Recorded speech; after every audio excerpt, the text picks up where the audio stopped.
Hello, and welcome to another episode of the Join John series, where we will be interacting with a host of industry speakers. I'm John Vincent, co-founder of nicheBrains and the host for this series. Just a quick brief about nicheBrains. nicheBrains is a business transformation platform which connects millions of SMEs with the best of brains across the globe to adopt digital transformation, to help them grow their business exponentially, thus democratizing digital transformation. In today's session, we have a great, wonderful guest, Dr. Yerram Raju, founder and director of Telangana Industrial Health Clinic Limited, and a renowned international SME specialist. He's got about 28 years of bank experience with SBI in various capacities, where his field experience as credit analyst was in agriculture, micro, small industries, and large corporates. His consulting experience was in agriculture, MSMEs, risk management, cooperative banking, corporate governance, and policy formulation in these sectors, and associated with World Bank, WTO, and in the union and state governments for the last 30 years. He was the regional director of Professional Risk Managers International Association for the Hyderabad chapter for about 6 years. He founded a unique institution at the behest of Telangana government for the revival and restructuring of manufacturing and of micro and small industries. He was also the International Man of the Year in 2001, and they won the award from the Sivaswani institutions as Teacher of Teachers in 2008, and addressed several international seminars across the globe on credit and financial risk management. He was the member of the jury of Asian Pacific Bankers Congress, Manila in 2004 and 5, and for the industry awards of the government of Telangana. He's also authored and co-authored 4 books on MSMEs, 3 books on agriculture, 2 on corporate governance, 6 more on other disciplines in economic, and contributed to more than 2,500 articles to various economic dailies and journals. So welcome to today's episode, Mr. Yerram Raju. Great to have you interact with us today. Thank you, Mr. John, for having me on the session today. I'm absolutely thrilled to share some thoughts to the audience on the subject of transformation, which is at my heart. Yeah. So Mr. Yerram Raju, just starting on the topic for today. So in this age of digital transformation, how should MSMEs look at digital transformation for their organization? I will just probably bring up your presentation. Fine. All right. Yeah. That their transformation, their growth is dependent on total digitalization of their company. They derive lots of advantages like widening their customer base. They can integrate, all their activities also with their counterparts, and they can enable themselves to move strategically without wasting time in search of resources. And they can also enable achieving scale without mass. What more is required for the micro small enterprise, and they can capitalize on network basis. Having said that, next slide. Having said that, I should mention what exactly they should do, what needs to be transformed in the micro, small, medium enterprises, manufacturing enterprises. We are not talking of medium enterprises in this session because medium are already digitized. And right. We will be talking, whenever I am mentioning about he, it also means she, because I keep both the genders equally. Right. And see, when we think of this, what the transformational mode they should get into, first comes to the mind location, where I should set up my enterprise. Is it because land is cheap? Certainly not. Land is cheap anywhere in India today. So land is beyond the roof today. The cost of land are beyond the roof today.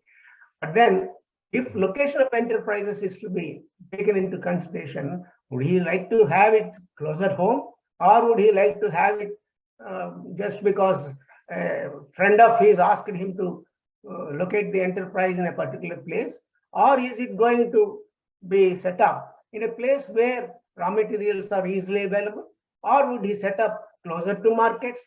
These are all questions that we will be able to address through appropriate search engines which are readily available, like Google or many other search engines are there today, and they can easily latch upon a reliable search engine and get across which is the best area to get into. Can I get into an industrial park where all the facilities are available?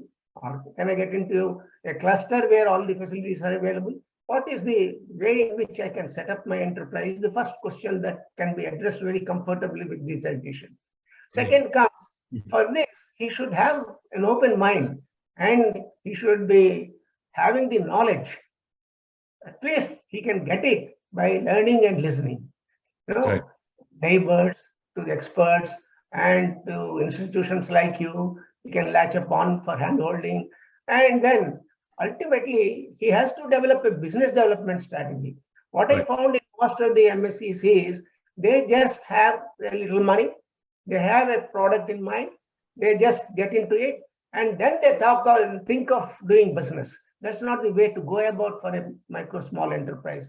They have to have a business development strategy, at least for next 5 years, where I'm going to lead my institution. They must have that. How many people I should engage? What type of people I should engage? These type of things, if he does not consider, and if he does not put on his platter before going to an investor, it will be difficult for him to create a trust in the enterprise by him. And trust is the key for either lending or investing by outsiders, because I found the present environment for lending depends more on collateral securities and not so much on the trust on the enterprise. So he has to first create trust. Thank God it is a fintechs and NBFCs which are imposing more trust on the enterprise, which go by data, because data begets trust. And then he will be able to also communicate internally and externally very easily through the medium of digitization of the enterprise. He can, for example, if I am today talking to you from Canada, where you are in India, because both of us are digitized, otherwise it won't happen. And he should be also able to insure all his assets properly, so that he will be able to distance the disruptions in the supply chain. Right?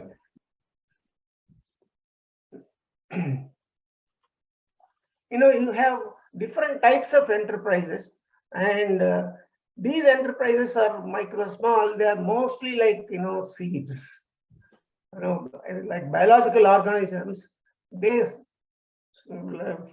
bird throws the seed or a man sows the seed. The seeds sprout, fighting the worms, fighting the ants, fighting the insects. They somehow come up. In a similar fashion, micro enterprise also comes up. It is not so easy just because he has money, he would be able to come up. He will be able to come up only when he thinks that he should be able to interact fast. He should be able to use the existing networks fast. And we will be discussing these aspects in great detail, because there are different typologies of enterprises. Micro and small enterprises are mostly providing forward linkages to the small and medium. And we are not going to talk about the medium, as I was mentioning before, because they're already decided. And having said that, we will have to quickly see what is hindering them for really going through this particular process. Let us go to the next slide, please. What is hindering them for this process? Basically, it is access to cost, access to the digitization. Second, he can't just telephone and request a software firm to come and digitize his firm, because he just doesn't know how to evaluate a software firm. And having evaluated, he doesn't know how to accept the costs.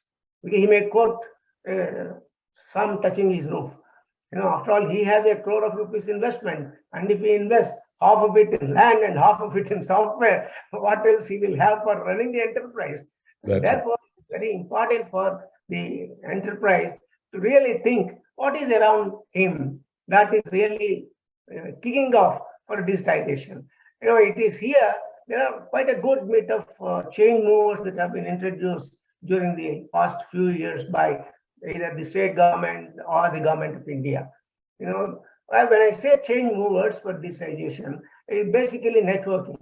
2.5 lakh villages have been networked, and best communications have been set up across the board. We have been able to tackle COVID-19 effectively, mainly because of the digital transformation we had, mainly because many of the people had smartphones in their hands and so on. And then you have also, right from 2014, Government of India has introduced schemes like Make in India, Startup India, Stand Up India, Digital India, Skill India, whatnot. What type of facilitation that is required for growth of companies have been put in place by the Government of India, and several state governments also have put in, the effort, which will come to it a few minutes later. As I was mentioning, the digitization improves the customer relations. It, with low-cost technologies, efficient supply chain management is possible. E-commerce, particularly, will like B2B, business to business, or business to commerce, or business to government. Anything can go along with the e-way bills today, and people are very comfortable in dealing with institutions like Google, Amazon, or order through Swiggy, or so many common aspects that a person has to access are easily accessible through a mobile phone today. A smartphone is enough in his hands, and he is able to even, a farmer, for example, is able to even get across his professors and seek consultation for improving the production. That being the case, artificial intelligence and machine learning, these are all things that are moving ahead, even in the limited fields like agriculture, where the rural clientele who were supposed to not know, they knew many things that they could apply. In a similar fashion, even micro small enterprises, they should get rid of that mindset. They should get rid of that fear to get into this, because the ecosystem today is extremely beneficial for them. So I would move to the next So slide. so Mr. Yerram Raju, since we're talking about the ecosystem, so how is the ecosystem really helping these MSMEs? Maybe that's probably the next thing that you can explain to us a little bit. Surely, because many people define ecosystem in different fashions. Right. I would define ecosystem, in one single sentence. I would say that it covers the effective interaction between various stakeholders, whether it is government, whether it is firms, whether it is, any of the aspects that he would like to get into, he can transact his business. The ecosystem is that one where policy advocacy, stakeholder interactions, institutional supports, and both from the public and private, and better communications and incentive delivery mechanism, all these aspects constitute the total ecosystem of an enterprise. Are they functioning in proper fashion or not? Is that what an enterprise should see? If he is finding such a congenial ecosystem, why he is not able to take advantage of it is one thing that he should seriously consider. And both the union and state governments are all out for introducing the ecosystem. Networking has improved, and I was mentioning all these facilitations that have come. If you look at, you should really look at our own state. Telangana state took a premier position in enhancing the ecosystem to be within the reach of the micro small enterprises. But are many of them taking advantage? Yes, there is one indication. Despite COVID, during 2 years, you will be surprised, only 143 enterprises, according to the minister's statement in Parliament day before yesterday, only 143 micro small enterprises collapsed in Telangana state out of lakhs. So we should see how strong this ecosystem has been. And in Telangana, the state leads from the front in policy initiatives. Widened and networked information technology initiatives are in place. For example, TSI Pass. One can start the industry even on the day he conceives of starting the industry. He doesn't have to wait for so many sanctions and approvals. Within 15 days, all approvals are given in a platter. If he doesn't get approval, it will be a deemed approval. Likewise, a T-Pride for Dalit entrepreneurs is a fast release of incentives for the Dalit enterprises. That scheme exists. And you have T-Hub for starters. We have for women entrepreneur startups, and then Research and Innovation Cell of Hyderabad. Then you have industrial area local authorities. Then you have the only type of enterprise, Telangana Industrial Health Limited, which is set up only by this state, none other states in the whole country, nor in Asia, for revival and restructuring of enterprises. Why this revival and restructuring is necessary? Because you know, even the best of 500 fortune are never the same again. There will be some enterprises who will fail, who will not be able to pursue, but what about the assets that they have put in place?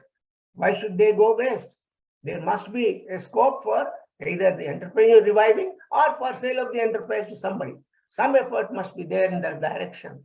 And so digitization needs rapid inroads to address many of the institutions, and particularly the cooperation of credit institutions makes a lot of sense in this particular direction.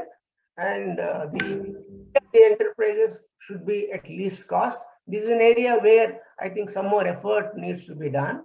Then you have lots of changes that are happening around the MSME environment.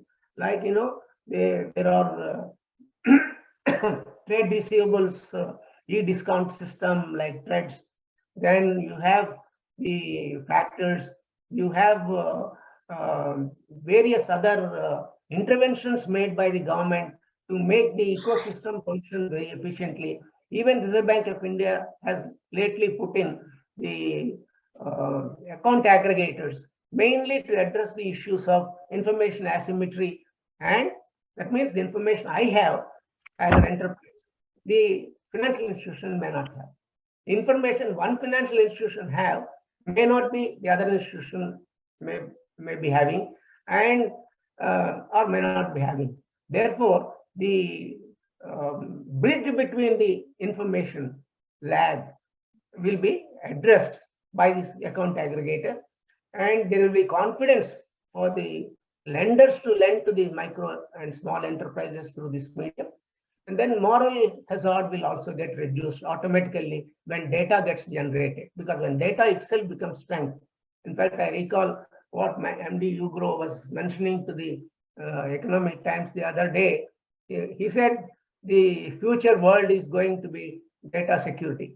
And it's not going to be the collateral securities that will rule the lending. It will be the data that will be ruling, because he had an experience of the last 3 years, how he has moved. And during the last year, he has lent about 2,960 crores for the micro, small, medium enterprises. But then he did not, of course, mention whether how many are manufacturing and how many are services, because all the NBFCs, fintechs moved to financing the services area more than the manufacturing area, where we are talking more about the manufacturing area. Next slide.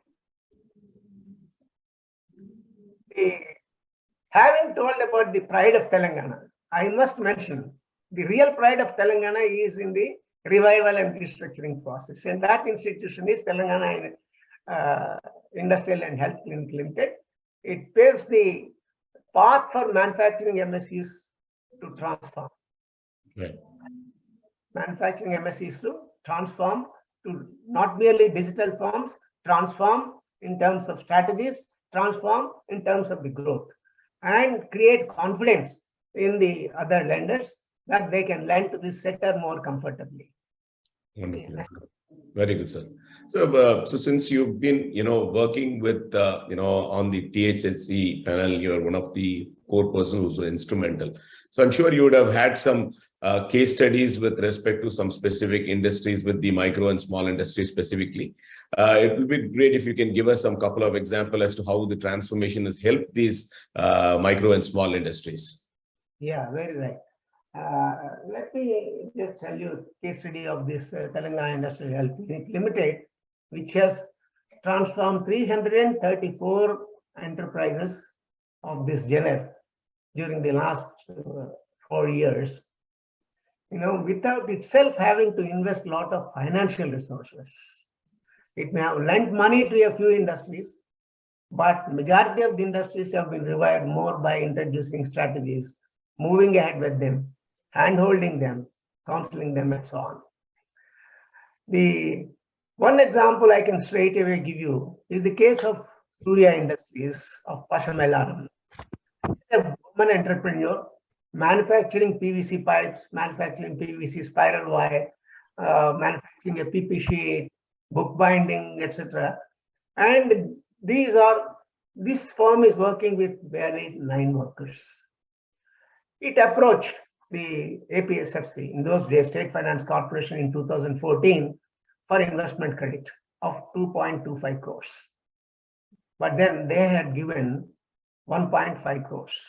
The balance has not been picked up. That means it started with a lower level of investment than planned, even originally. Right. It may be because of hesitancy or because there are other circumstances that have prevented him to withdraw.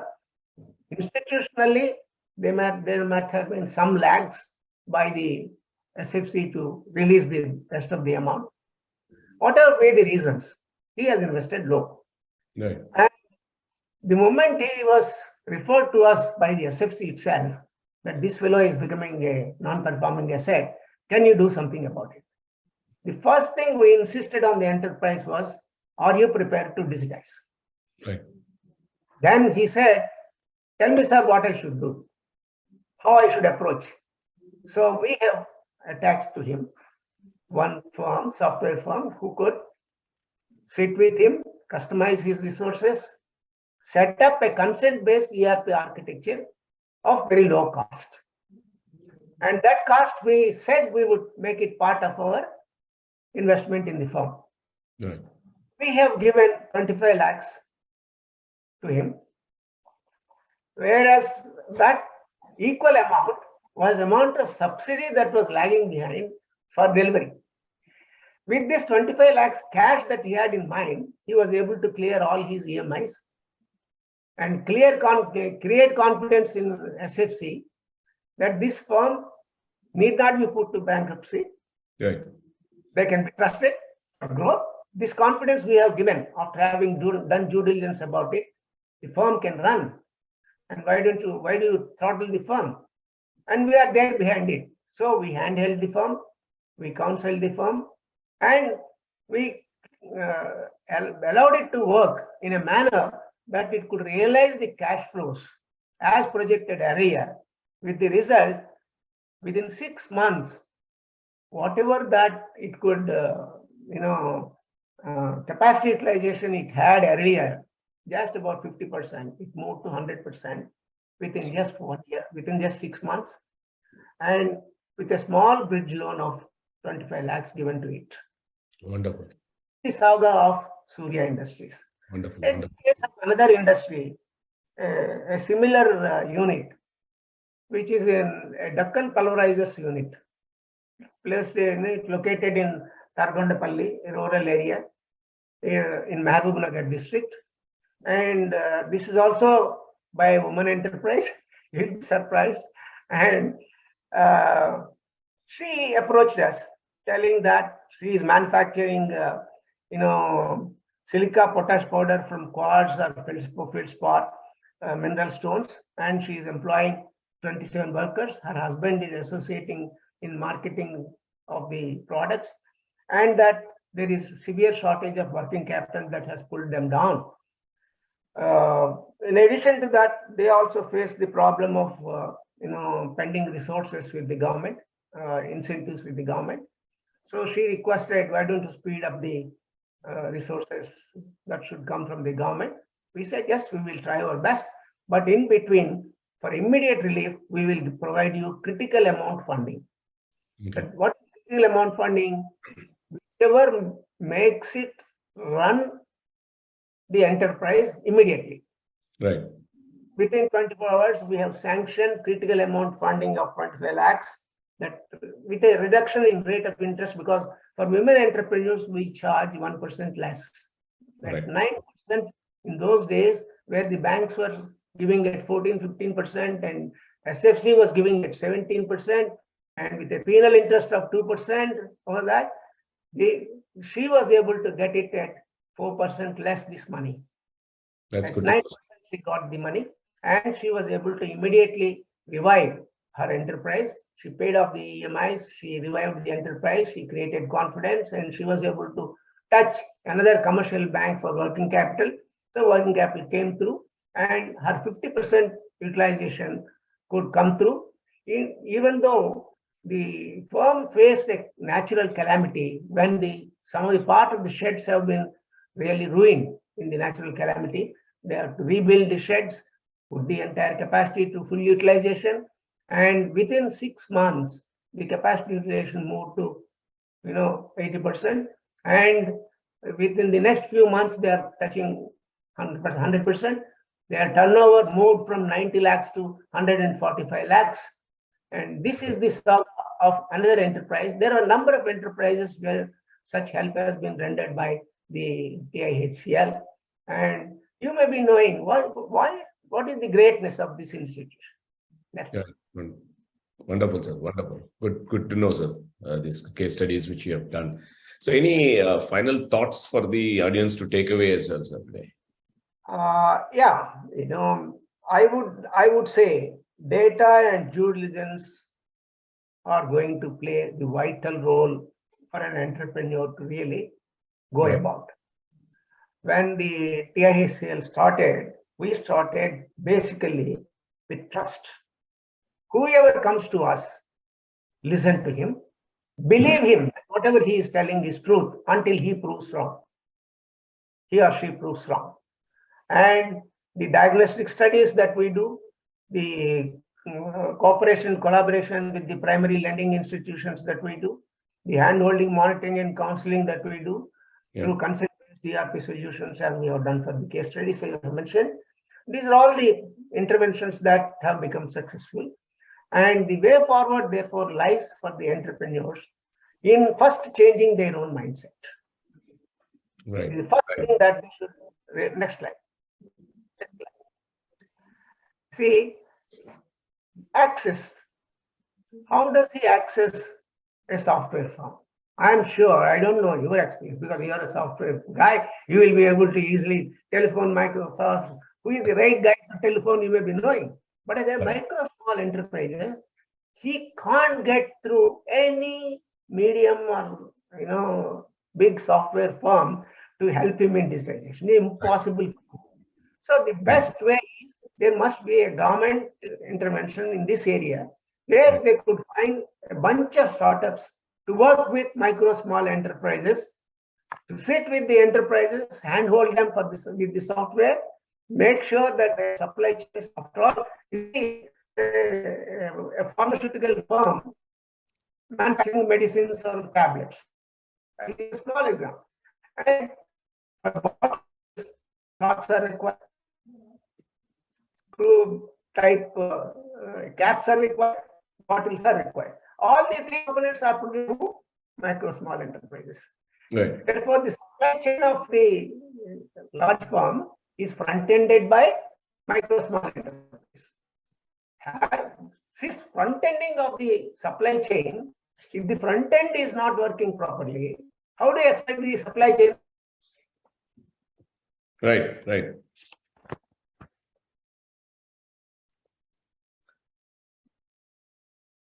So we lost you in. Okay, I think we lost him. Should be able to afford the software, so it must be available at low cost. Right. After all, for the small supply chain he has, if he invests huge money, he would not find investment for working capital. So it is important that he should be able to get software. He does not know how to assess the firm and validate the firm, verify. Only when some accreditation of the software firms to the micro small enterprises is done by a government agency or a federation or an association. Then it must be plug and play. It should not be very difficult for an enterprise to really run the software. It must be a standardized product. For this, there is a lot of advocacy that is required. If you want to change the mindset of a person, you must have a good advocate for it. And then hand-holding. Once it is done, I'm sure the sector will move to high growth competitive advantage. The world is wholesomely intertwined today. A firm in India can get across a firm anywhere in the world with ease and comfort if he is digitized. Once we are able to get him across these advantages, I'm sure the MSMEs will move very fast on the agenda, and they will prove to be strongest front-enders of the supply chains for the medium large enterprises. There is scope for large enterprises also to invest with the micro and small firms, or at least facilitators like us.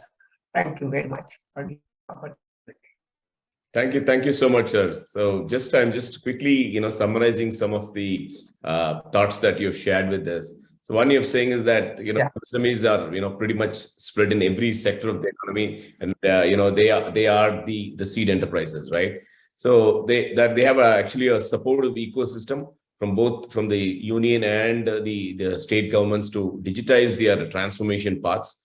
And then they have the front-end supply in terms of the supply chains of medium and large corporates, adding value to the economy.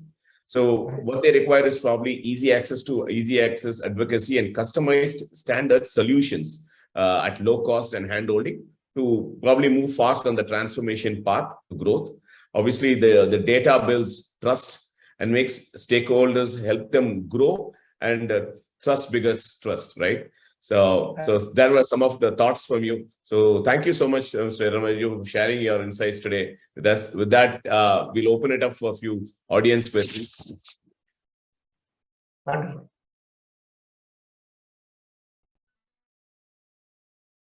Yeah, there's any questions from the audience, you can please ask them right now, and Mr. Yerram Raju will be happy to answer them. Hi, sir. Firstly, thanks, John, bringing me in this call. Sir, I appreciate your knowledge in this area, and you shared a lot of inside information how to approach MSMEs and all those stuff. But let me introduce myself. I'm Srinivas, sir. We have a company called Euronites. We have started this company in 2017. We are into deep technology like artificial intelligence and machine learning, sir, especially. And we tried a lot to get MSME loan, being it is in software industry completely. We could not able to get, we ran pillar to post to get some kind of funding from MSME to take it to the next stage, but we failed in because all MSMEs, banks or MSME also saying that if we are into manufacturing, they're ready to give the funding, but being into software, they're not ready to fund us. So is there any way we can get as a software company can get an MSME funding, sir? Yeah, of course. I was also mentioning that my talk is mostly about the manufacturing MSCs, not the service sector enterprises. Yours is a service sector enterprise. Still, lots of service sector enterprises have been funded by either angel funding institution. Lots of startups have been funded, highest funding taking place in India. Therefore, if you have a very good valid idea behind your software firm, I'm sure you don't look to the banks for lending. You look to an investor for investing with you, and he will be able to really go ahead with you. If you have a good idea, today startup is getting excellent funding. There should be no issue at all. But if you go to the banks, yes, banks today are chary of lending for MSMEs, but they're not so chary of lending for software firms. They are really soft towards software firms, I would say. And therefore, you should catch hold of a good banker who is thinking on the same lines, you can go to any of the private banks like S Bank or HDFC Bank or any of those guys. They should be able to assess, or even the large among the NBFCs. Quite a good number of NBFCs are interested in funding the software firms. You can certainly go ahead with any of those companies. Or by the by, what is your level of investment? Sir, so far we have invested from our side, and we have not gone to any kind of loans from bank or something like that. We built almost 20 people in our organization, and we wanted to do some kind of research and bring. See what is happening, sir. Nowadays, a lot of people are talking about artificial intelligence and machine learning, but it is not a matured science so far. With having a good understanding, because I myself into industry for almost 25 years of experience in IT industry. My other co-founder also having 22 years of experience. So as like we are like-minded professionals, we wanted to do some kind of research in AI and ML and then bring some kind of products into the market. That is where we wanted to do. In spite of not getting any funding, we could raise almost 4 crores by 2000 a year, and we invested in servers. Like we have to do a lot of research and a lot of iterations to bring the fine solution in artificial intelligence. So we invested almost the month of February 2000 for procuring of 3 servers, almost 4.5 crores of our personal money. Due to Corona, everything went ruined. So I mean, we could not able to, because the machine was not delivered to us, because across the globe the Corona wave started, and then our plans were ruined. And I mean, we did not anticipated Corona is going to hit us, and I mean, we had to, I mean, throw away those servers for, I mean, I could get the problem that you have faced. Basically, research institutions are not institutions that should approach a lender, because delivery of research institutions is of longer duration. It means capital will be stuck until your ideas get into commercialization. Research and innovation are not institutions that are fit for lending. Therefore, banks must have rejected your loan. Now I get the right reason for rejection of the loan. Second one is, for institutions like yours, you should tie up with existing research institutions. For example, you can approach Rich and seek their ideas. They will be able to help you, or even IIIT, they will be able to help you, because they have put in place a lot of skill building and reskilling or upskilling of the persons engaged in AI and ML.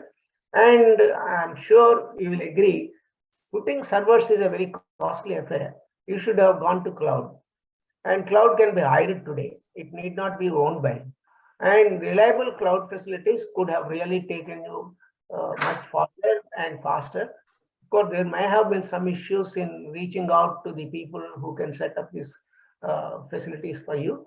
That may have been the major reason, as I was mentioning even in the beginning. For any company today to reach a reliable software company or professional is extremely difficult. And that is where the glitch lies. I'm sure you will be able to overcome once you get in touch with either the Principal Secretary Industries and Commerce, Principal Secretary IT, basically Principal Secretary IT of Government of Telangana, or Principal Secretary or the Rich, Director Rich will be able to help you out. Yeah. Thanks for that, sir. We also, I mean, did some work for DRDO also.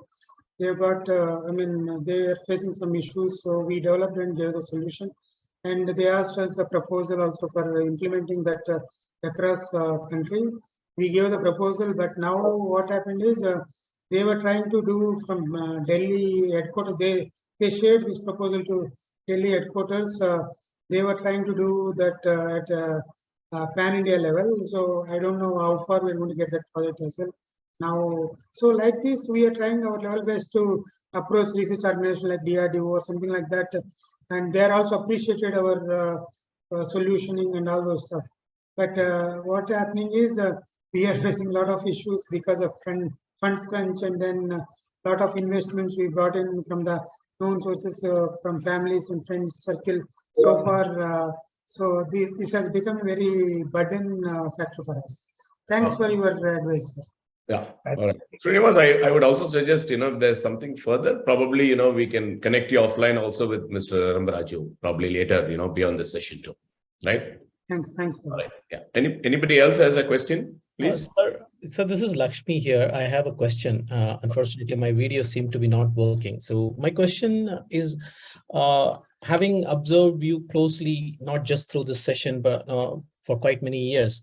So you have been in from the pre-internet, pre-computers, pre-mobile era, and to a AI kind of cognitive computing. So you kind of seen the transformation of the environment, the business for multitudes of times as such. So how would you compare the transformation which is happening today with when you started, sir? Like what do you see as the changes or driving forces, and what do you see that as which will have an impact? If suppose if I'm an entrepreneur in 1970s to what I am today, so what how do we handle these things? So these are, because having seen these multiple transformation, I believe that your inputs will be of great value to all the business owners here. Yeah. See, basically, the sector suffered for nearly 2 decades. Entrepreneurs were not entertained for longer discussions with the lenders. And lenders did not have enough time and resources to spend with the entrepreneur to know really his problems and resolve them. Basically, it's a question of dialogue with the entrepreneur that needs to happen. And most of these issues that the enterprises today have been systemized thanks to digitization. What we should realize, what is the difference between the past and the present is several of the issues that we had in the past are almost systematized and digitized, and digitized solutions are available for quite a few problems.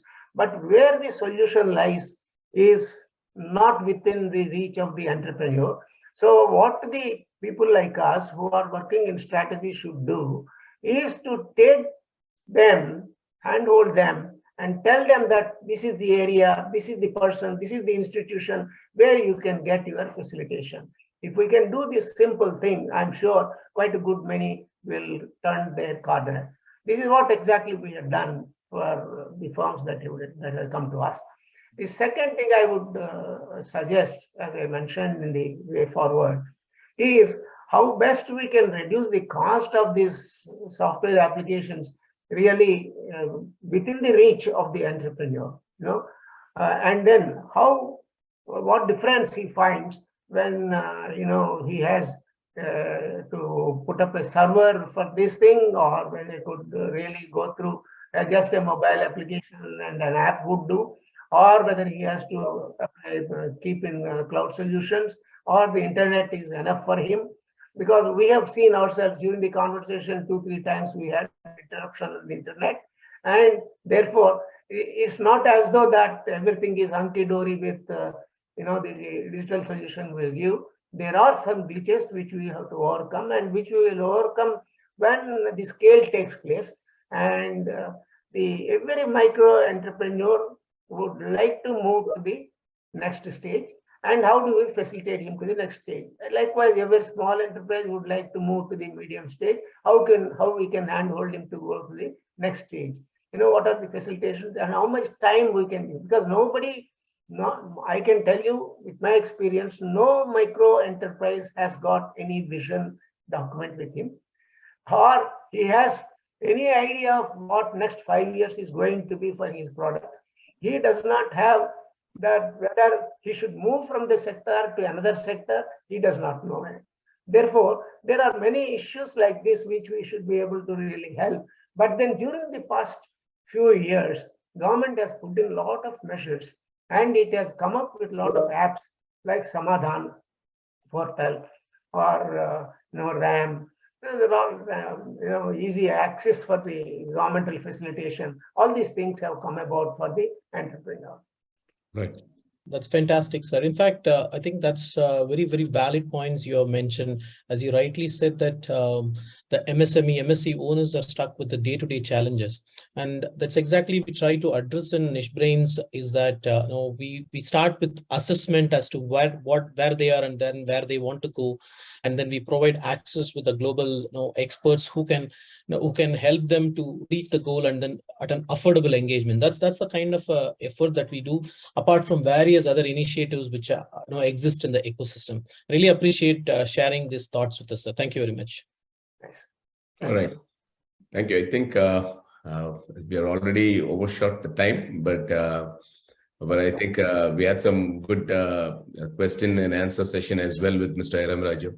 So again, I just like to, probably we have to wind up for the session for the day. So thanks a lot. So for all your inputs, Mr. Raju, I believe there's a lot to take away for the audience today. So if anyone would also obviously like to, get connected with Mr. Yerram Raju for a one-on-one session, obviously you can reach out to me at either the support@nichebrains.aa or directly to me from john.vincent@nichebrains.aa. So thank you, Mr. Yerram Raju, for once again for being with us here today on this episode.